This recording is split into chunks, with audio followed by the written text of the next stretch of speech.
बिस्मिल्लाहिर्रहमानिर्रहीम। अस्सलाम वालेकुम डियर स्टूडेंट्स, आप कैसे हैं? अल्लाह ताला आपको अपने हिफ्ज़ व मान में रखे। आज हम क्रोमेटोग्राफिक एनालिसिस ऑफ पॉलीमर्स इसके ऊपर बात करेंगे और जो हमारे मेजर इसमें फोकस है, जो हमने डिस्कस करना है कि how these techniques can be use for the separation, identification and quantification of polymeric material, और in general we will discuss some things and how we can select the appropriate mode of chromatography for the target analytes। और specially हम देखेंगे कि size exclusion chromatography और jail permission chromatography जो है molecular weight distribution को किस तरह से वो हैंडल करती हैं और उनकी बेस पे उनकी कौन कौन सी प्रॉपर्टीज हैं वो बेस करते हैं।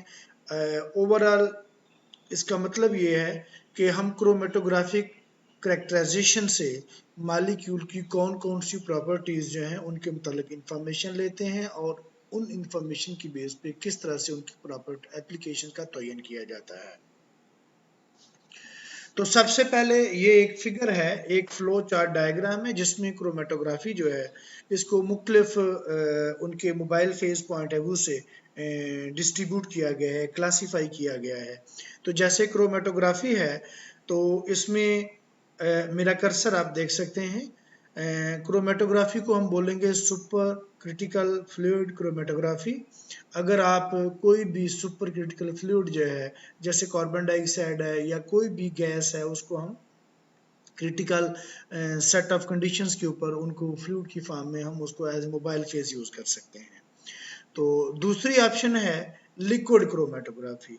लिक्विड क्रोमेटोग्राफी में सबसे इंपॉर्टेंट बात यह है कि इसमें मोबाइल फेज जो है वो लिक्विड यूज होती है। वो कोई भी ऑर्गेनिक सॉल्वेंट हो सकता है, कोई एक्वस सॉल्वेंट हो सकता है, व्हाट्सएवर। तो उसमें मोबाइल फेज की बेस पे ये उनकी क्लासिफिकेशन है। Next, the last option is gas chromatography. अब चूंकि हमने जो डिस्कस करना है, जो हमारा टारगेट है, वो बेसिकली है साइज एक्सक्लूजन क्रोमेटोग्राफी या जेल परमिशन क्रोमेटोग्राफी। चूंकि पॉलीमेरिक मटेरियल और की करेक्टराइजेशन के लिए हम जो मोस्टली प्रेफर करते हैं या उनकी करेक्टराइजेशन के लिए जो रिक्वायर्ड मोड ऑफ HPLC है, क्रोमेटोग्राफी है, वो साइज एक्सक्लूजन क्रोमेटोग्राफी है। तो इसलिए हम चूंकि वो HPLC का मोड है जो कि लिक्विड क्रोमेटोग्राफी है, तो इसको हम फर्दर आगे डिस्कस करते हैं। तो बेसिकली एक आगे उसकी दो क्लासिफिकेशन है। एक प्लेनर लिक्विड क्रोमेटोग्राफी है जिसमें आपकी थिन लेयर क्रोमेटोग्राफी आ जाती है और पेपर क्रोमेटोग्राफी आ जाती है। इसको आप साइड पर रहने दें। और नेक्स्ट है column liquid chromatography. Column liquid chromatography जो है उसमें एक ऑप्शन हमारे पास आ जाती है जिसमें कॉलम पैक्ड यूज होते हैं। अब ये लिक्विड क्रोमेटोग्राफी की और पर्टिकुलरली कॉलम लिक्विड क्रोमेटोग्राफी की जो क्लासिफिकेशन है वो बेस कर रही है उसके कॉलम के ऊपर। आप उसमें पैक्ड कॉलम यूज कर सकते हैं या उसमें ओपन ट्यूबुलर कॉलम यूज कर सकते हैं। तो बेसिकली जो open tubular column liquid chromatography है उसमें कैपिलरी कॉलम यूज होते हैं और कैपिलरी कॉलम जो है उनको स्पेसिफाई करने के लिए एक पैरामीटर है कि उनका जो डायामीटर होता है that is suppose to be less than 350 micrometer. और जो दूसरी ऑप्शन है वो पैक्ड कॉलम की है। अब पैक्ड कॉलम में पहली ऑप्शन है पैक्ड कैपिलरी कॉलम। अगर तो आपका इंटरनल डायमीटर जो है वो कॉलम का that is less than 350 micrometer, तो हम उसको बोलेंगे packed capillary column chromatography. Packed capillary column chromatography. अगर उसमें हम माइक्रो बोर कॉलम्स यूज कर सकते हैं और उसके लिए जो इनका इंटरनल डायमीटर है वो कहाँ फॉल करता है 350 माइक्रोमीटर से ज्यादा और 1 मिलीमीटर से लेस। तो इन दोनों रेंजेस के दरमियान में उसका जो कॉलम का डायमीटर है वो एग्जिस्ट करता है। तो हम इसको बोलेंगे माइक्रो बोर कॉलम्स क्रोमेटोग्राफी। तो नेक्स्ट है पैक्ड कॉलम के अंदर हमारे पास ऑप्शन है एनालिटिकल कॉलम्स की। तो एनालिटिकल कॉलम जो होते हैं वो 1 मिलीमीटर डायमीटर से उनका जो डायमीटर है वो कम होता है, greater than 1 millimetre greater than, ये बेसिकली है ऑप्शन। तो ये डायमीटर जो है 1 मिलीमीटर से कम और 8 मिलीमीटर से, यानी कि इन दोनों इंतहाई रेंजेस के दरमियान उसका डायमीटर पाया जाता है। और जो प्रिपरेटिव कॉलम क्रोमेटोग्राफी है जिसमें बेसिकली हम स्पेसिफिकली टारगेट मटेरियल जो है उसको हम आगे फर्दर किसी एप्लीकेशंस के लिए यूज़ करना चाहते हैं या किसको उसको कमर्शियल लेवल पे हम इसको यूज़ करना चाहते हैं, तो उसके लिए हम प्रेफर करते हैं इसका प्रिपरेटिव मोड। तो प्रिपरेटिव कॉलम जो है उनका डायमीटर जो है that is suppose to be, आप उसकी मैं आपको रेंज बता रहा हूँ कि वो that should be greater than 8 millimetre. तो ये इनकी कॉलम का जो डायमीटर है, और डेफिनेटली जैसे जैसे डायमीटर कम या ज़्यादा होता है तो पैकिंग मटेरियल का जो स्टेशनरी फेज है उसका जो पार्टिकल साइज है वो भी उसमें मैटर करता है। तो बहरकैफ ये इसकी पैक्ड कॉलम की ऑप्शंस हैं।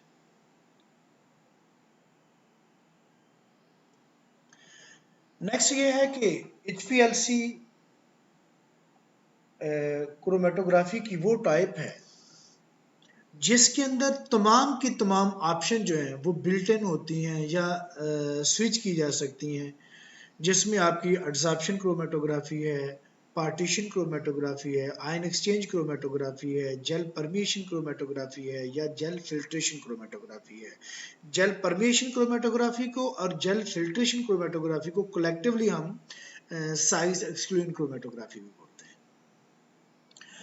अब ये सारी की सारी उसके अंदर, इसका मैं लिटिल बिट आपको इसके बता देता हूँ कि जो जस्ट आपकी इंफॉर्मेशन के लिए है। ये basically adsorption, partition, ion exchange या साइज एक्सक्लूजन क्रोमेटोग्राफी जो है, ये चारों की चारों टाइप जो हैं basically particularly the mechanism involved in the separation of component of a mixture। जो मैकेनिज्म है डिफरेंशियल एड्सॉर्प्शन मैकेनिज्म की सूरत में हम उसको बोलेंगे कि ये एड्सॉर्प्शन क्रोमेटोग्राफी है या HPLC का एड्सॉर्प्शन मोड है। अगर डिफरेंशियल पार्टीशन है तो हम उसको पार्टीशन मोड ऑफ क्रोमेटोग्राफी बोलेंगे।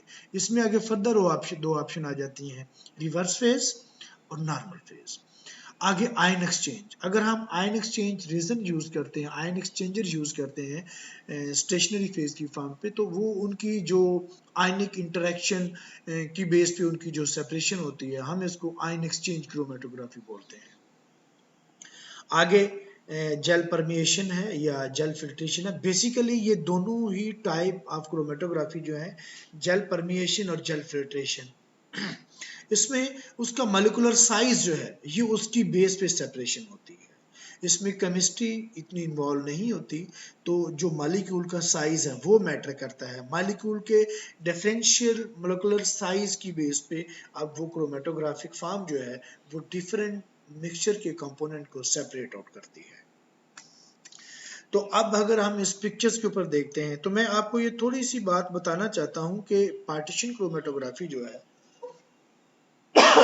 इसके दो मोड हैं, एक को नॉर्मल बोलते हैं और एक रिवर्स मोड। इनमें क्या डिफरेंस है? जो नॉर्मल मोड है उसमें यूजुअली जो स्टेशनरी फेज है ये ज्यादा पोलर होती है और जो मोबाइल फेज होती है वो नॉन पोलर या लेस पोलर होती है। अगर इस केस को रिवर्स कर दिया जाए, स्टेशनरी फेज लेस पोलर हो जाए और जो मोबाइल फेज है वो ज्यादा पोलर हो जाए, तो हम इसको रिवर्स फेज पार्टीशन क्रोमेटोग्राफी बोलते हैं। तो अब हमने ये पैरामीटर्स कौन कौन से जिसकी बेस पे हमने HPLC के अप्रोप्रिएट मोड की सिलेक्शन करनी है कि वो कौन सा मोड किस किस्म के एनालाइट के लिए, किस किस्म के कंपाउंड के लिए, किस किस्म की क्लासेस ऑफ कंपाउंड के लिए यूज किया जा सकता है। तो आपके ये जो आपको ये एक्स एक्सेस के अलॉन्ग आपको ये सॉरी वाई एक्सेस पर जो आपको चीजें नजर आ रही ये बेसिकली स्केल है उसके मॉलिक्यूलर वेट की। तो आपको एक्स एक्सिस के ऊपर ये नीचे भी लिखा जा सकता था, ऊपर भी है। तो बेसिकली इसमें पैरामीटर है, एक तो उसकी मॉलिक्यूल की पोलैरिटी है, फिर मॉलिक्यूल की पोलैरिटी के बाद हम देखते हैं कि वो वाटर इनसॉल्युबल है या वाटर सॉल्युबल है। अगर वाटर इनसॉल्युबल है तो हम जनरली अज्यूम ये करते हैं कि these are non polar molecules. अगर वाटर सॉल्युबल हैं तो उनमें दो पॉसिबिलिटी पाई जा सकती हैं। पहली पॉसिबिलिटी तो जो स्ट्रांगली डिपेंड करती है सॉल्युबिलिटी के ऊपर, जिसके ऊपर सॉल्युबिलिटी के ऊपर डिपेंड करती है, वो है आयनिक। अब उनका आपके एनालाइट का, आपके कंपोनेंट ऑफ मिक्सचर का जो आयनिक करैक्टर है, ठीक है, और दरमियान में है नॉन आयनिक पोलर। ये नॉन पोलर और आपके जो आयनिक कंपाउंड होते हैं उनके दरमियान में एक रेंज ऑफ कंपाउंड है या क्लासेस ऑफ कंपाउंड है जिसको हम नॉन आयनिक, ये पोलर होते हैं लेकिन आयनिक के नेचर नहीं होते। तो अब आपने देखना ये है कि अगर आप अपने अपना वाई एक्सेस पे देखते हैं तो अगर तो आपके मॉलिक्यूल का जो साइज है, उसका जो मॉलिक्यूलर वेट है वो 10 रेज टू पावर 4 से कम है। अगर 10 रेज टू 4 अगर इससे कम है तो फिर हम उसके लिए एडसॉर्प्शन, पार्टीशन या आयन एक्सचेंज वाला मोड सिलेक्ट करेंगे। लेकिन अगर उसका जो मॉलिक्यूलर साइज है वो 10⁴ या इससे ज्यादा है, अगर आपके एनालाइट या आपका जो मिक्सचर ऑफ एनालाइट है, जिन तमाम मिक्सर कंपोनेंट को आप सेपरेट या करेक्टराइज करना चाहते हैं, आइडेंटिफाई करना चाहते हैं, क्वांटिफाई करना चाहते हैं, अगर उनका जो मॉलिक्यूलर वेट की रेंज है वो 10⁴ से ज्यादा है तो फिर सिंपल सी बात है, हम साइज एक्सक्लूजन क्रोमेटोग्राफी यूज करेंगे। अब साइज एक्सक्लूजन क्रोमेटोग्राफी में अगर आपके जो मॉलिक्यूल की नेचर जो है वो नॉन पोलर है या उसका ट्रेंड जो है वो नॉन पोलर की तरफ है तो फिर हम जेल परमिएशन मोड जो है उसको प्रेफर करेंगे। लेकिन अगर उसका आयनिक ट्रेंड उसमें पाया जाता है, वो पोलैरिटी उसकी ज्यादा है, तो फिर हम उसको जेल फिल्ट्रेशन वाला मोड यूज करेंगे। अब ये दोनों जो है ना, ये साइज एक्सक्लूजन क्रोमेटोग्राफी के फर्दर मोड है। अब हम चले जाते हैं ऊपर। अगर तो आपके मॉलिक्यूल का साइज जो है वो 10⁻³ या इस रेंज में है, इससे ज्यादा नहीं है, तो हम प्रेफरेबली एडसॉर्प्शन मोड यूज करेंगे। किस सूरत में? अगर वो नॉन पोलर मॉलिक्यूल है, अगर वो नॉन पोलर मॉलिक्यूल्स हैं। लेकिन अगर वो आपके नॉन आयनिक लेकिन पोलर हैं तो फिर हम पार्टीशन मोड यूज करेंगे, फिर हम पार्टीशन मोड यूज करेंगे। और अगर वो मॉलिक्यूल आपके जो एनालाइट है, जो मिक्सचर के कंपोनेंट्स हैं, they are ionic in nature, then the preferred mode is ion exchange chromatography.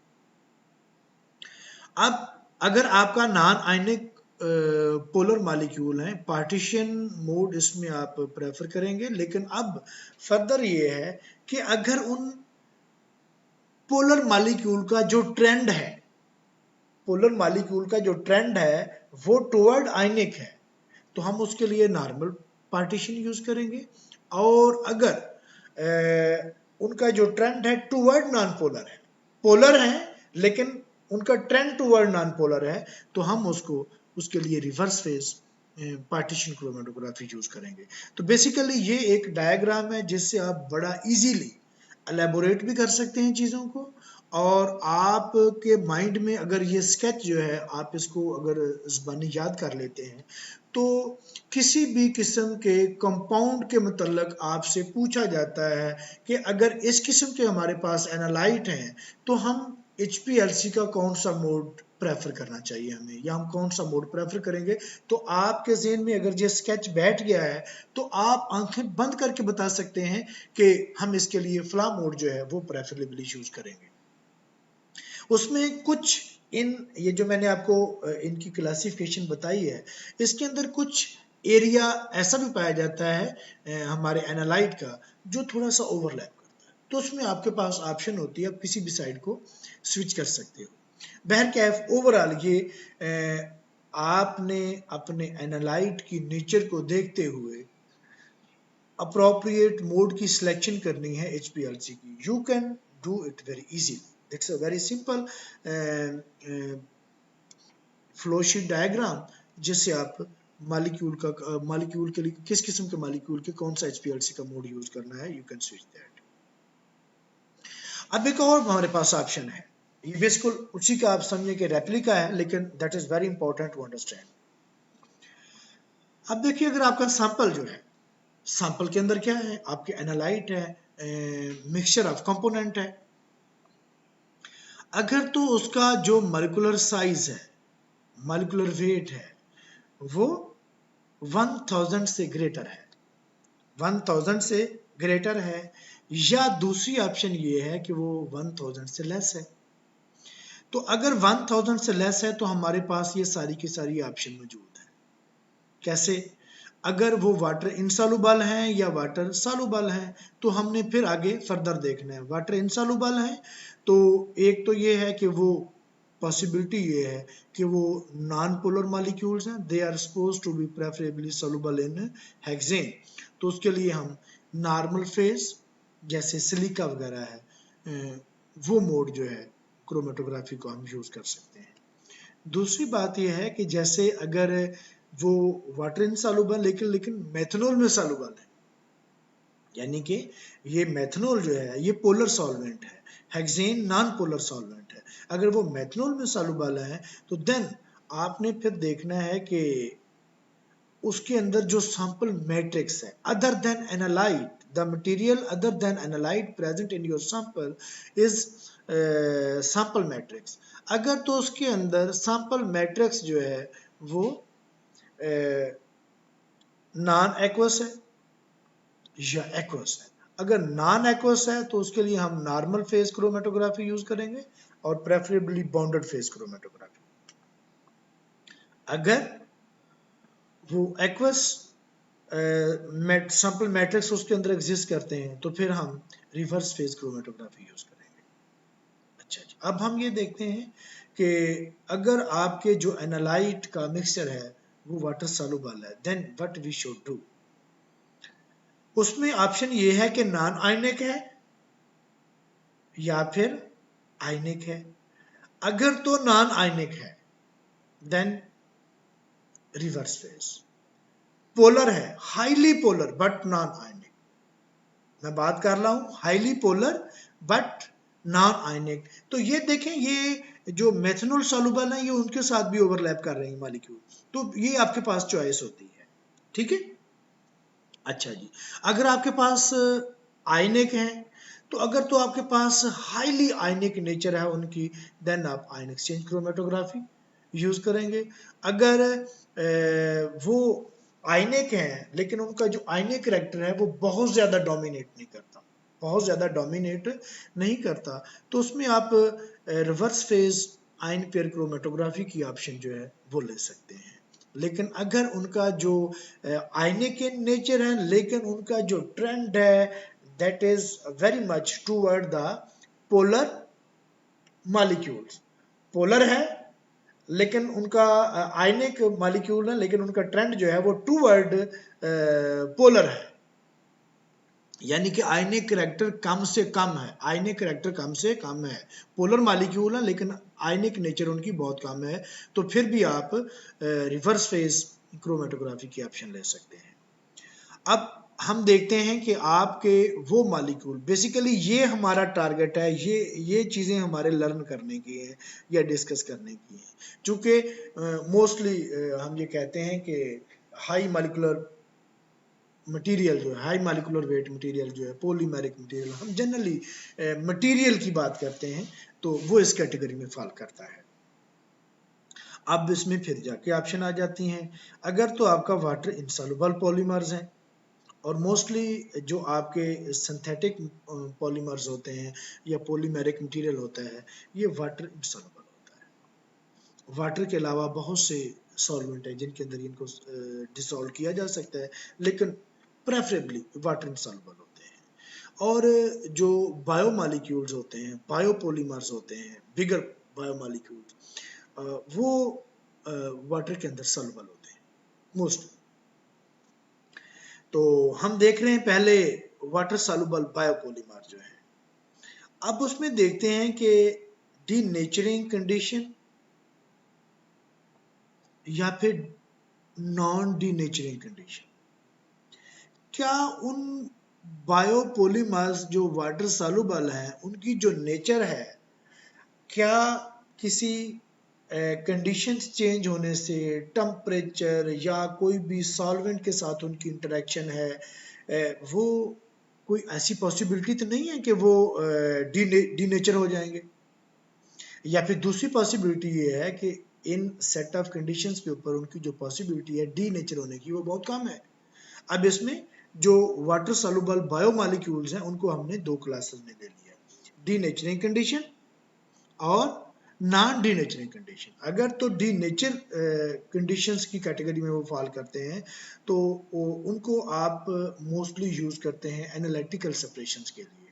जो एनालिटिकल सेपरेशंस हैं, ये हमेशा याद करने वाली बात है। जो हम क्रोमेटोग्राफी है, इसको उसकी एप्लीकेशंस की बेस पे हम 3 मेजर क्लासेस में डिवाइड कर सकते हैं या क्लासिफाई कर सकते हैं। एक होती है एनालिटिकल क्रोमेटोग्राफी, एक होती है सेमी प्रिपरेटिव क्रोमेटोग्राफी, और एक होती है प्रिपरेटिव क्रोमेटोग्राफी। अब एनालिटिकल क्रोमेटोग्राफी जो है, वो सेपरेट करती है कंपोनेंट को और फिर उनका क्वालिटेटिव और क्वांटिटेटिव एनालिसिस करती है। आप मिक्सचर के कंपोनेंट को आइडेंटिफाई भी कर सकते हैं, उनकी मिकदारें भी मालूम कर सकते हैं। तो जस्ट अगर उनका आपने तज्जिया करना है, इस एंगल से एनालिटिकल कैरेक्टराइजेशन करनी है, तो you can go for that.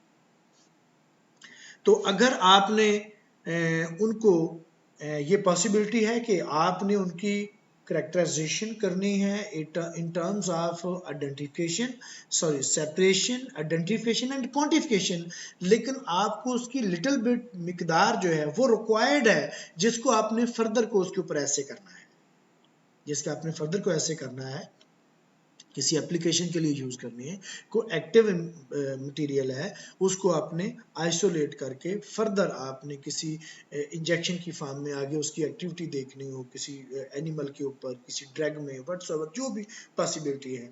यानी कि आपको जो सेपरेटेड कंपोनेंट है, आपको बहुत ही थोड़ी मिकदार में रिक्वायर्ड है। तो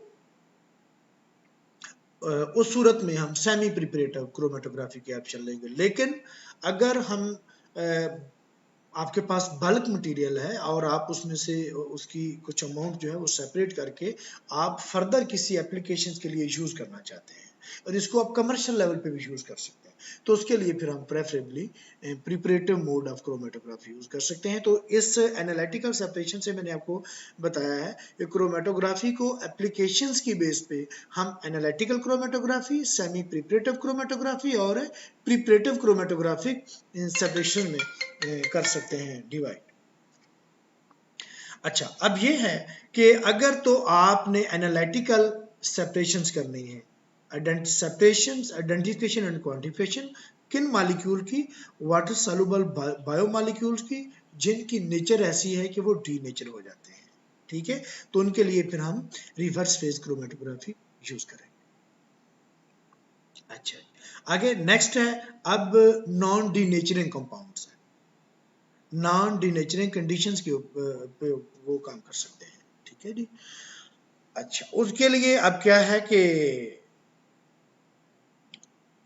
आपकी साइज इंफॉर्मेशन अगर आपने लेनी है, जैसे मॉलिक्यूलर वेट डिस्ट्रीब्यूशन है, या वो उनके साइज से, मॉलिक्यूलर वेट से मतलब आपको कुछ इंफॉर्मेशन रिक्वायर्ड है, तो आपने प्रिपरेटिव क्रोमेटोग्राफी आपको प्रिपरेटिव सेपरेशन चाहिए जिसमें आपने उनका साइज वगैरह जो है वो उसके मुतालिक इंफॉर्मेशन लेनी है, तो जेल फिल्ट्रेशन क्रोमेटोग्राफी हम प्रेफरेबली यूज करेंगे। अगर आपने प्रिपरेटिव सेपरेशंस करनी है उसके की ऑप्शन भी ली जा सकती है जिसमें हम आयन एक्सचेंज क्रोमेटोग्राफी यूज कर सकते हैं, ठीक है। तो उसके बाद प्रिपरेटिव सेपरेशंस हम इनकी ले सकते हैं हाइड्रोफोबिक इंटरेक्शंस की बेस पे एक क्रोमेटोग्राफी। इसकी जो मुख्तलिफ इसके वर्जन्स हैं क्रोमेटोग्राफी के, आप कहीं पे उनकी इंटरेक्शन की बेस पे, कहीं सॉल्वेंट की बेस पे, कहीं जो इक्विपमेंट यूज होता है उसकी शेप की बेस पे, तो बहुत सी ऑप्शंस होती हैं। या ये भी पॉसिबिलिटी होती है कि क्रोमेटोग्राफी में कोई ऐसा स्पेसिफिक बिल्ट इन फीचर है, जैसे अगर आपके पास एक गैस क्रोमेटोग्राफी है जिसमें आपने FID flame ionization detection system जो है वो बिल्ट इन है, तो उसको GCFID भी बोल सकते हैं।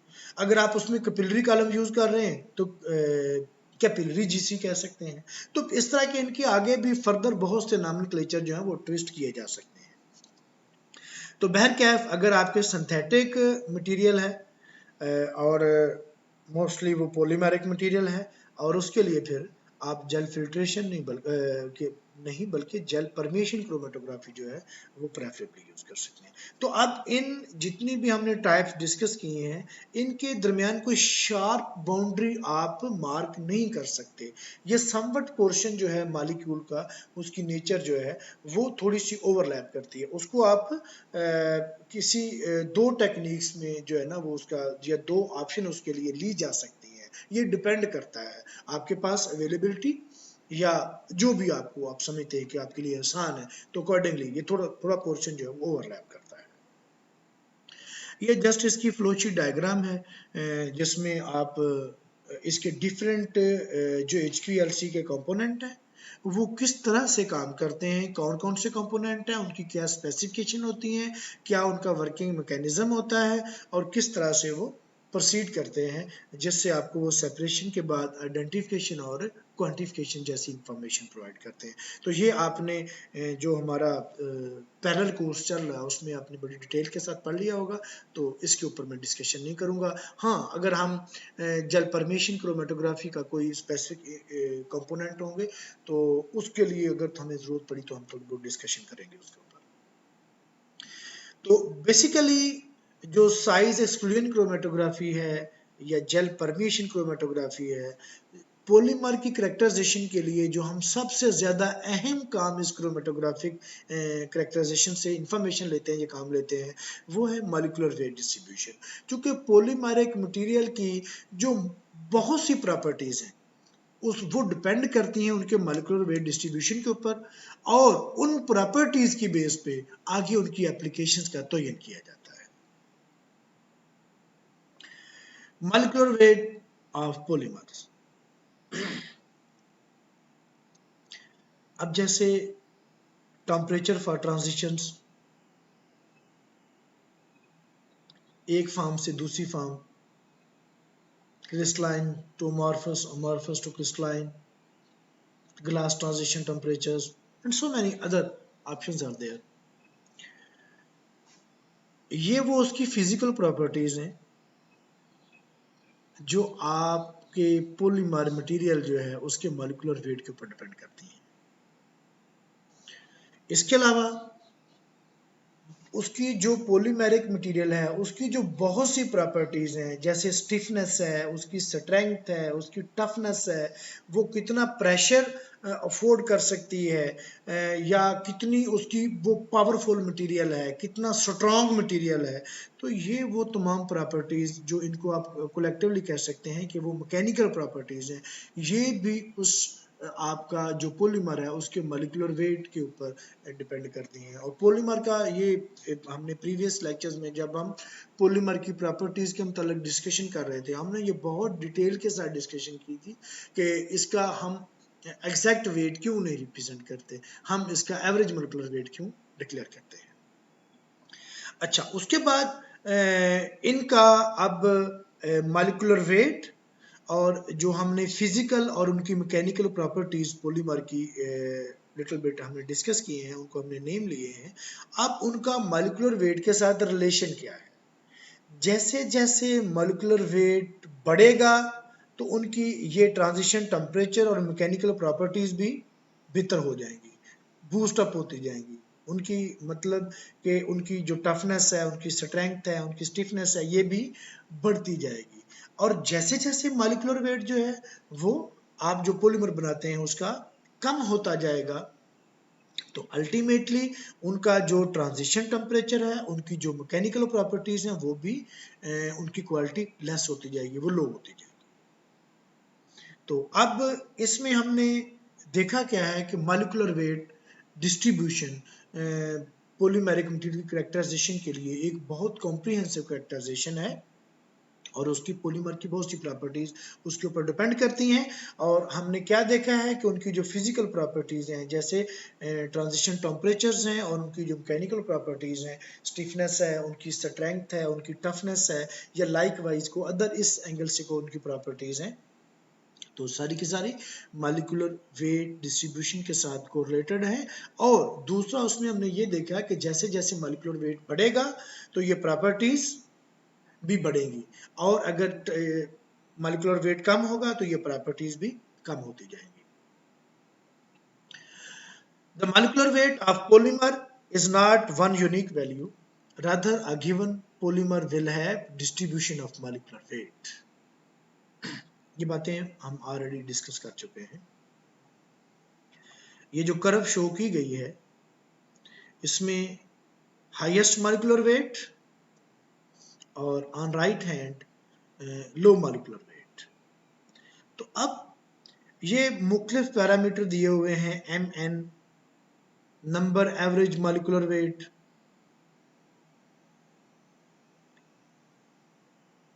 वेट एम डब्ल्यू जो है, एम डब्ल्यू ये दरमियान में जो है ये वाला वेट एवरेज मॉलिक्यूलर वेट, ये इन दोनों को मालूम करने के, कैलकुलेट करने के डिफरेंट फार्मूलाज हैं। वो हम मॉलिक्यूल की जब प्रॉपर्टीज डिस्कस कर रहे थे तो हमने इसको डिस्कस किया था, तो उसको आप प्लीज थोड़ा सा रिकॉल करें। फिर उसके बाद है विस्कोसिटी मॉलिक्यूलर वेट, एमवी। उसके बाद है एमजेड एवरेज मॉलिक्यूलर वेट। तो ये सारी की सारी जो ऑप्शंस हैं, इनकी मॉलिक्यूलर वेट को रिप्रेजेंट करने के लिए डिफरेंट जो हमारे पास पैरामीटर या ऑप्शंस हैं, वो भी इसके मॉलिक्यूलर वेट के ऊपर डिपेंड करती हैं, और किस तरह से उनके मॉलिक्यूलर वेट बढ़ने से या कम होने से वो कौन सी सूटेबल प्रॉपर्टी है जिसको हमें एवेल्युएट करना चाहिए या हमें चेक करना चाहिए। A method for determination of molecular weight of polymer। अब पॉलीमर के molecular weight मालूम करने के लिए जो हमारे पास कैजुअल मेथड्स हैं, ये अदर देन क्रोमेटोग्राफी। क्रोमेटोग्राफी सबसे नीचे जो है ना उसको हम डिस्कस करेंगे।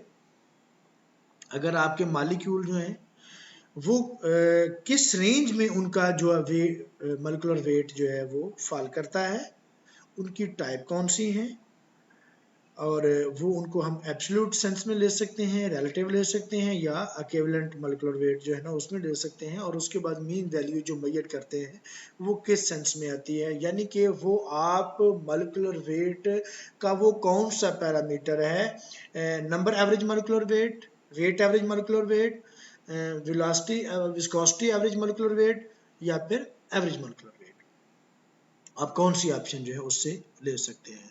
तो मेम्ब्रेन ऑस्मोमेट्री है ए टाइप, इससे हम एब्सोल्यूट मोलिकुलर वेट मालूम करते हैं, और जो मोलिकुलर वेट की रेंज है ग्राम पर मोल 10⁴ to 10⁶। प्रेफरेबली जो मीन वैल्यू हम मेजर करते हैं उससे mn आती है, नंबर एवरेज मोलिकुलर वेट। तो ये मैं एक एक के मतलब नहीं बताऊंगा, आपने इसको टेबल को देख लेना है और फिर देख लेना। सबसे एंड पे जो है वो है जेल परमिएशन क्रोमेटोग्राफी। तो जेल परमिएशन क्रोमेटोग्राफी से हम एब्सोल्यूट भी नहीं और इक्विवेलेंट भी नहीं, प्रेफरेबली हम इसके लिए रिलेटिव मोलिकुलर वेट जो है वो डिस्कस किए जाते हैं या इंफॉर्मेशन हमें मिलती हैं। और मोस्टली जो रेंज ऑफ मोलिकुलर वेट है वो 10⁻² टू 10⁻7 है। और इसके डिफरेंट वैल्यूज जो हैं यानी कि नंबर एवरेज, वेट एवरेज या और भी उसमें को पॉसिबिलिटी जो है वो हम इसमें मीन वैल्यू उनकी मेजर कर सकते हैं। अब हम थोड़ा सा वो जो ए एब्सोल्यूट को रिप्रेजेंट कर रहा था, ई इक्विवेलेंट को रिप्रेजेंट कर रहा था और रिलेटिव को कर रहा था, तो हम उसके मुताबिक थोड़ा सा देखते हैं। The measurement is directly related to the molecular weight without assumption about chemical or physical properties of the polymer। अब एब्सोल्यूट उसका जो हम टर्म बोलते हैं, बेसिकली हम ये measurement is directly related to the molecular weight. अब मॉलिक्यूलर वेट वो बताएगी। अब without assumption about the chemical और physical properties of the polymer. अब इसमें यह है कि वो मॉलिक्यूलर वेट डिस्ट्रीब्यूशन जिसकी बेस पे आप उसकी प्रॉपर्टीज का तयन करते हैं, प्रॉपर्टीज की बेस पे एप्लीकेशन का तयन करते हैं, इस तरह की कोई इंफॉर्मेशन हमें यहाँ नहीं मिलती या हम अज्यूम नहीं कर सकते। उसके बाद equivalent, chemical structure of the polymer must be known to obtain molecular weight. अगर आप इक्विवेलेंट टाइप ऑफ प्रॉपर्टीज की तरफ जाते हैं तो इसमें आपको जो पॉलीमर है उसका जो केमिकल स्ट्रक्चर है वो आपको मालूम होना चाहिए। You may use the option of spectroscopic technique, NMR, mass spectrometry, and some other allied spectroscopic techniques, जिसको आप बोल सकते हैं IR स्पेक्ट्रोस्कोपी है, रमान स्पेक्ट्रोस्कोपी है, या XRD की ऑप्शन ली जा सकती हैं, मटेरियल की सेंस में आती हैं। तो बहरकैफ हम उनका जो केमिकल स्ट्रक्चर है वो मालूम होना चाहिए पॉलीमर का, तो फिर हम उसका मॉलिक्यूलर वेट जो है ना वो उसकी बेस पे वो थोड़ी सी हेल्प आउट करता है। नेक्स्ट है relative. The quantity measured depend on the physical structure of tested polymer and so a calibration curve relating measurement and molecular weight values must be known। Calibration curve relating measurement and molecular weight values must be known। तो इसमें basically हम relative जो अपना information हमें मिलती हैं, जैसे कोई भी हम स्टैंडर्ड जो है वो रन कर लेते हैं और उसके बाद उसकी बेस पे हम रिलेटिव डिस्ट्रीब्यूशन जो है उसकी ऑब्जर्व करते हैं। तो ये जो प्रॉपर्टीज हैं ये बेसिकली जो बहुत सी फिजिकल प्रॉपर्टीज हैं, फिजिकल उसकी जो अरेंजमेंट है, क्रॉस लिंकिंग पैटर्न व्हाट्सओवर, जो इस तरह की चीजें हैं वो उसके ऊपर जो है डिपेंड करती हैं। अब हम बात करते हैं gel permission chromatography. Gel permission chromatography is one of the most powerful and versatile analytical techniques available for understanding and predicting polymer performance. और पॉलीमर की परफॉर्मेंस कैसे प्रिडिक्ट की जा सकती है? बेस्ड ऑन कैरेक्टराइजेशन, जो कि किस पे फोकस करेगी? उसके मॉलिक्यूलर वेट डिस्ट्रीब्यूशन के ऊपर, क्योंकि प्रॉपर्टीज उस पर बेस करती है। It is the most convenient technique for characterising the complete molecular weight distribution of a polymer. ये एक वो टेक्निक है जिससे बहुत आसानी के साथ वेरी इजीली आप सैंपल रन करते हैं और आप को एक ग्राफ की फॉर्म में उसकी जो मॉलिक्यूलर वेट डिस्ट्रीब्यूशन है वो कंप्लीट कॉम्प्रिहेंसिव किसी भी पॉलीमेरिक मटेरियल के मतलब आप ले सकते हैं।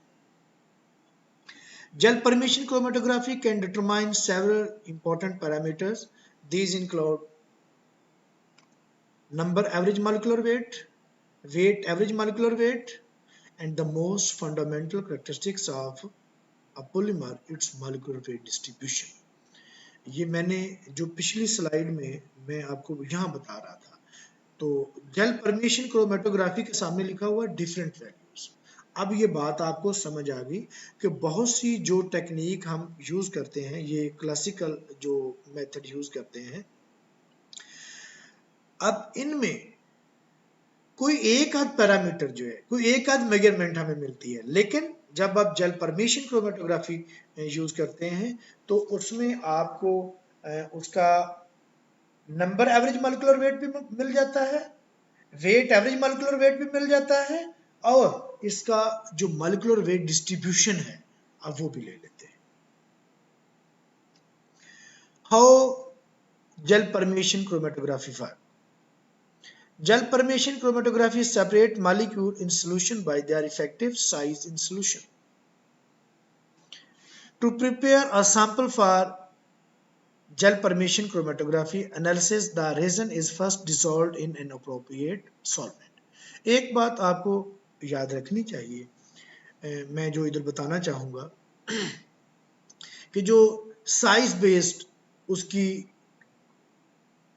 सेपरेशन है वो कैसे होती है।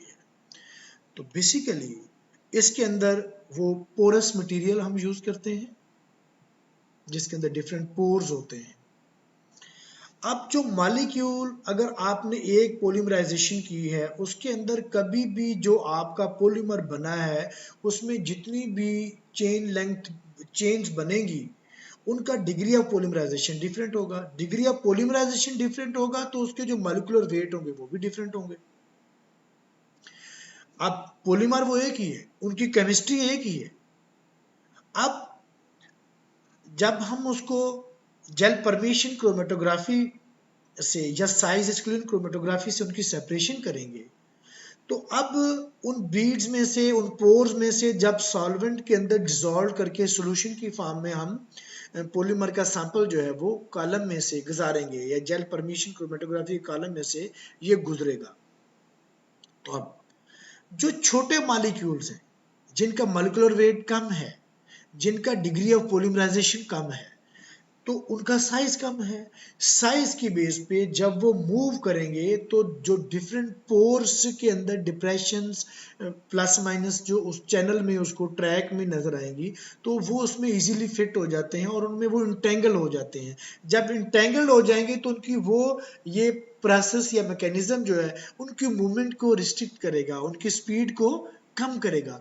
लेकिन in contrast to the smaller molecule जो बिगर मॉलिक्यूल्स हैं जिनका डिग्री ऑफ पॉलीमराइजेशन ज्यादा है, जिनका मॉलिक्यूलर वेट बेहतर है, बड़ा ज्यादा है, तो अब वो क्या करेंगे उनका साइज बड़ा होने की वजह से वो डिप्रेशन में उन पोर्स में फिट नहीं आते, इंटेंगल नहीं होते, तो उनके ऊपर से बड़ी आसानी के साथ ये गुजर जाते हैं। तो अल्टीमेटली जब आप प्रोसेस मुकम्मल करेंगे तो आपको सबसे पहले जो कंपोनेंट या पॉलीमर लूट होंगे कॉलम में से वो होंगे जिनका साइज बल्कि होगा, जिनका साइज बड़ा होगा, और सबसे बाद में वो पॉलीमर या वो मॉलिक्यूलर वेट के मॉलिक्यूल जो हैं वो उसमें से अलूट होंगे जिनका मॉलिक्यूल का साइज छोटा होगा।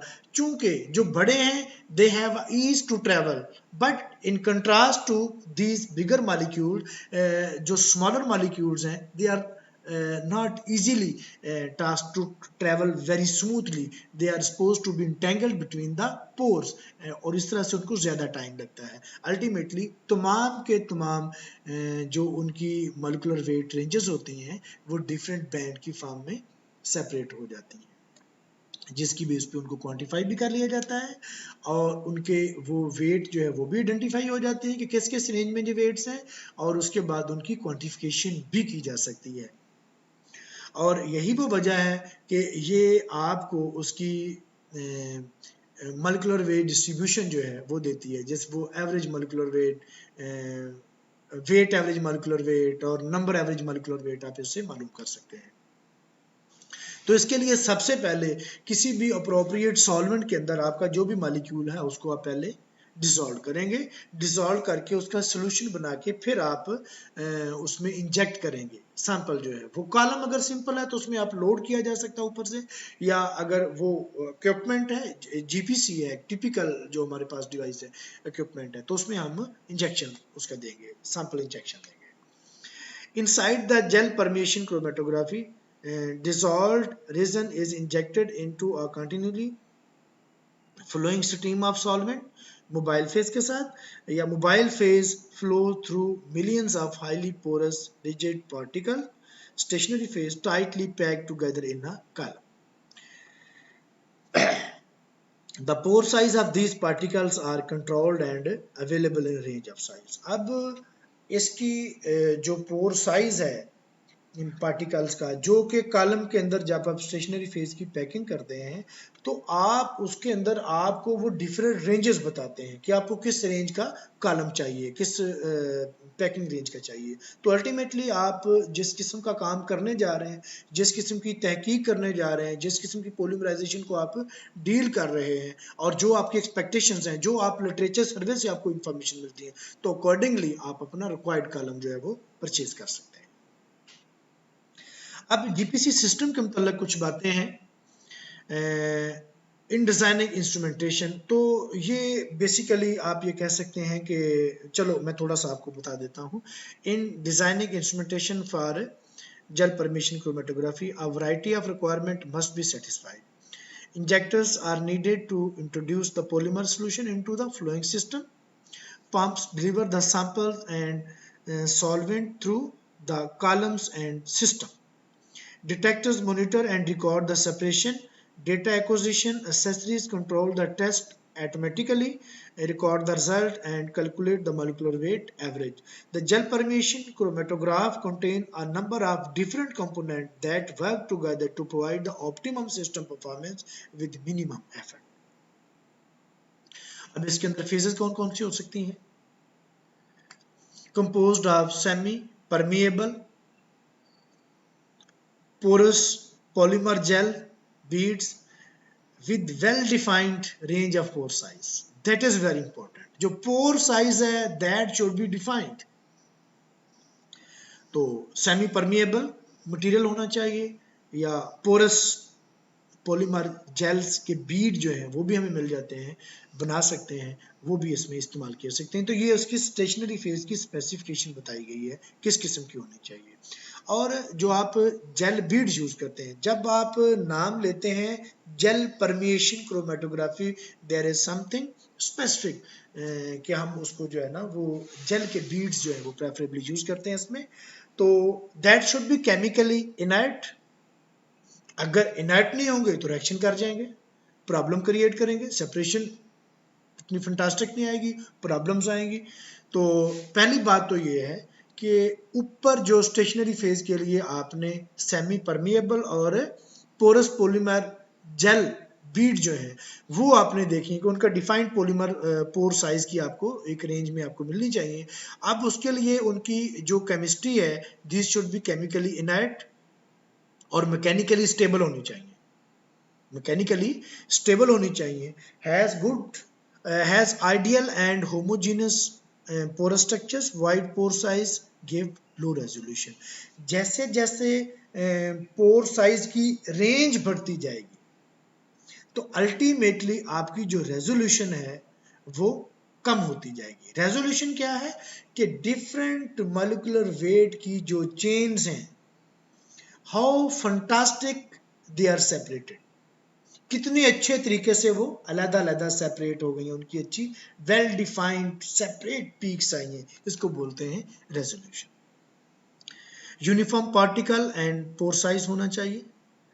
पोर size of the gel must be carefully control, और उसका जो पोर साइज है, अगर आप जेल खुद से बनाते हैं तो उसका पोर साइज आप उसकी थिकनेस से, उसकी जो सोल्यूशन की स्ट्रेंथ है उससे आप उसको कंट्रोल कर सकते हैं। पोर साइज जैसे आप बड़ा बनाना चाहते हैं तो आपको गाढ़ा विस्कस बनाना पड़ेगी जेल, लेकिन अगर आप पोर साइज बड़ा रखना चाहते हैं तो आप उसको जो है ना थोड़ा सा डाइल्यूट बनाएंगे, तो अल्टीमेटली आप ये प्रॉपर्टी इस तरह से अकॉर्डिंगली कंट्रोल कर सकते हैं। Mobile phase composed of liquid used to dissolve in the biomolecules to make the mobile phase, permitting high detection response and wet the packing surface. Mobile phase use करें, पहली बात तो ये है कि उसके अंदर आपका जो सैंपल है, आपका पॉलीमेरिक मटेरियल है, वो उसके अंदर सॉल्युबल होना चाहिए। दूसरी बात ये है कि it should wet the packing surface, interaction develop होनी है। अच्छा, दूसरी बात ये है कि अब ये कंपैटिबल होनी चाहिए मोबाइल फेज डिटेक्शन सिस्टम के साथ, कहीं उसका रिस्पांस डिस्टर्ब ना करें, उसको ख़राब ना कर दें, उसकी शेल्फ लाइफ के लिए ये डेंजरस ना हो। तो इन तमाम पैरामीटर का ख्याल रखा जाता है और फिर उसके साथ हाईली कंपेटिबिलिटी इनकी होनी चाहिए डिटेक्शन सिस्टम के साथ। ये ऑलरेडी मैं आप लोगों के साथ ये चीज़ें डिस्कस कर चुका हूँ। Separation depend on size. तो ये एक बाकायदा तौर पे एक डायग्राम के साथ एक फ्लो शीट डायग्राम बना के इसको कॉम्प्रिहेंसिवली जो है वो बता दिया गया है कि जैसे आपने ये सैंपल लोड किया है, ये पहले वाली जो ऊपर वाली तस्वीर है। अब इसमें जैसे ही ये सैंपल जो है वो मोबाइल फेस सॉल्वेंट जो है उसके साथ ये मूव करेगा तो ये डिफरेंट बैंड में डिस्ट्रीब्यूट हो जाएगा, अलग-अलग हो जाएगा, सेपरेट हो जाएगा। तो इधर आप देखें कि जो सबसे पहले सॉल्वेंट के साथ इसमें से अलूट होंगे कंपोनेंट वो बिगर साइज के होंगे, बड़े साइज के, और जो सबसे आखिर में आएंगे वो सबसे छोटे साइज के। तो इस तरह से ये इनका सीक्वेंस है। First, gel permeation chromatograph demonstration performed by Waters।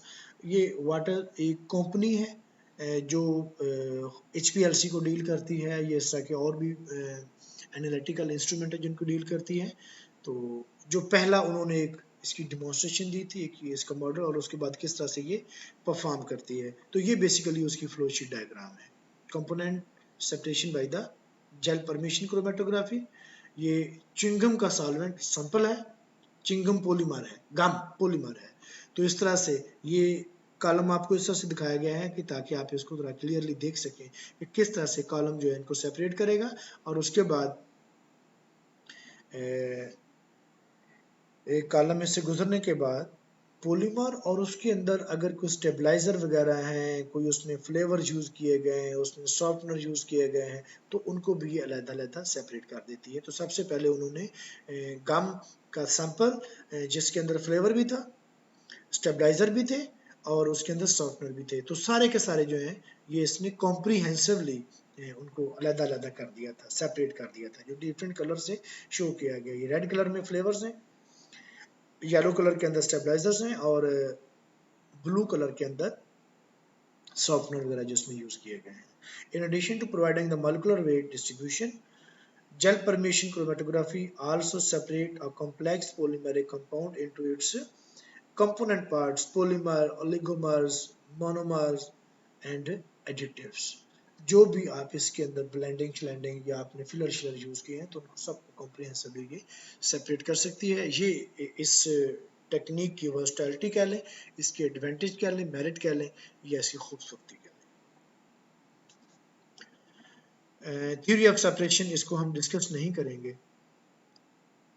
Molecular weight distribution जो कर्व बनाई जाती है, the width of the individual peaks reflect the distribution of the size of the molecules for a given region and its component. The broader the molecular weight distribution, the broader the peaks become and vice versa. जैसे जैसे peaks जो बनेगी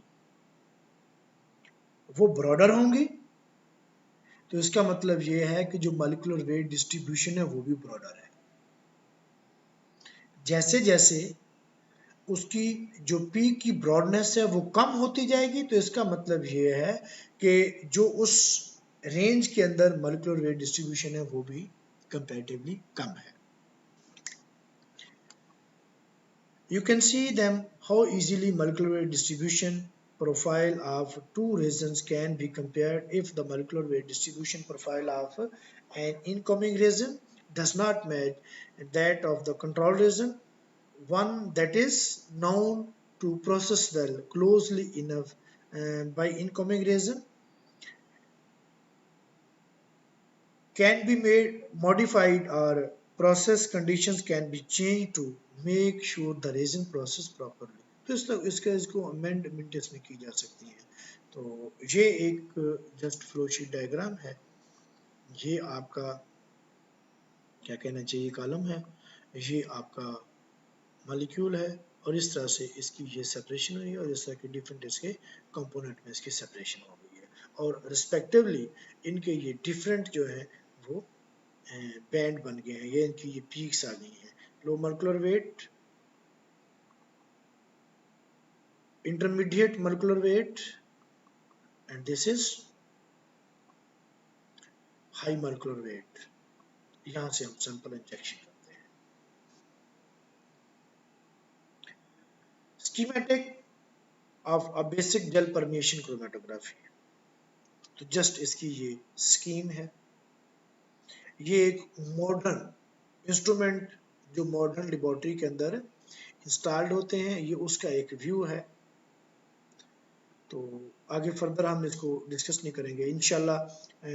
जब हम कल हमारी discussion है, और डिस्कशन के बाद हम फर्दर जो है इसके ऊपर एक लेक्चर जो है वो और देंगे इसकी बकायदा। जैसे हमने आईआर की सेंस में कुछ प्रॉपर्टीज जो है वो करेक्टराइज करने के लिए, उनको आइडेंटिफाई करने के लिए, इंफॉर्मेशन लेने के लिए हमने बकायदा एग्जाम्पल के साथ उसको लेके चले थे। तो आगे हम इंशाल्लाह एग्जाम्पल के साथ इसको कुछ डिस्कस करेंगे।